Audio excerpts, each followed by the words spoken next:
Good evening. কেমন আছো তোমরা সবাই? আজকে সারা দিন ধরে বৃষ্টি হয়েছে।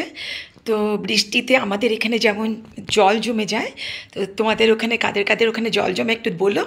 আর জল জমে আমাদের ওখানে জলটা জমলেও না অতটাও জল জমে না, জল জমে আবার জল আহ, আহ, কী হয়ে যায়, বেরিয়েও যায়। তো এমন আর কি। তো বাড়িতে আজকে এখন রান্নাবাড়ি হলো, ঠাকুরকে দেওয়া হলো। আর কি রান্না করেছি দেখবে, দাঁড়াও। আজকে একটা চিংড়ি মাছ দিয়ে, তো এখন বড় বড় মাছগুলো খেতেই ইচ্ছে করে না কেন জানি না।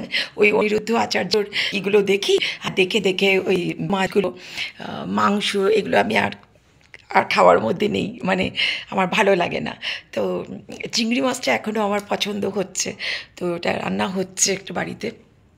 তো এই হলো। এখন আমি একটু বাবার কাছে যাব। বাবা আশায় আশায় বসে থাকে যে কখন আমার মেয়েটা আসবে। আর এই যে আমি যাব না, গেলেই শুরু করবে যে চা করো চা করো, তাহলে মেয়ের সঙ্গে বসে চা খাবে। আর বাবা আমার মতন একটু বকবকে, আমিও বকবকে, বাবাও বকবকে। আমার মা যখন ছিল তখন আমার মা কী করতো, যখন এই যে আমি ট্রেনে করে হসপিটাল যাই এই যাই, মা তখন বলতো যে সাবধানে যাবি, ওড়নাটা সাবধানে নিবি, যদি ওড়না পরতাম না তো শাড়ি পরলে, এগুলো বলতো টলতো। তো আজকাল যখন যাই তখন তো বলার কেউ থাকে না, এদিক ওদিক দেখে রেল লাইন ক্রস করে নিজেরটা নিজেই ভেবে ভেবে যাই। কিন্তু আমি দেখছি যে বাবা মায়ের রোলটাই প্লে করছে। ফোন করে বলবে সাবধানে যাস। তো খুবই মায়া লাগে, একদম এমন একটা টাচিং জায়গা যে প্রচণ্ড মায়া লাগে। তো মানে বাচ্চা যাদের আছে তারা ঠিক বোঝে যে এই ফিলিংসটা কী ফিলিংস আর কি। তো মা বাবার জায়গা কেউ নিতে পারে না। তো এখন আমি বাবার কাছে যাই, বাবার কাছে গিয়ে চা খাবো, তারপরে একটু যদি সম্ভব হয় তাহলে বাবার সঙ্গে গল্প করব, কথা বলবো। যদি দেখানো সম্ভব হয় দেখাবো, আর নাও দেখাতে পারলে দেখাবো না। তো এই হলো, এখন যাচ্ছি।